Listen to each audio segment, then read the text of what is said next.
கூத்தாடி என்று சொன்ன காலம் உண்டு. அதுபோல் கலைஞன் என்பவன் எங்கோ ஒதுக்கப்பட்டு கிடந்தான் என்றெல்லாம் கூறினார்கள்.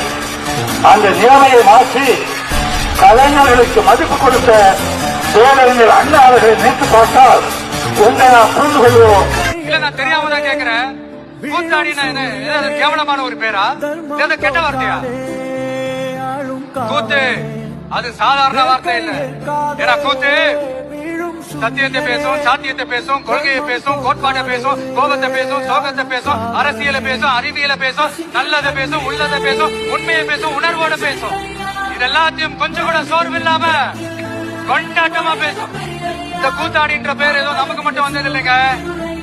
அன்னைக்கு தமிழ்நாட்டுல நம்ம ஊரு வாத்தியார் எம்ஜிஆரையும் அவங்க கட்சி ஆரம்பிச்சப்பவே இதே மாதிரிதான் கூத்தாடி கூத்தாடின்னு தான் கூப்பாடு போட்டாங்க. அவங்களுக்கே அப்படி கூப்பிடும் போது நம்மள கூப்பிடாமலா இருப்பாங்க?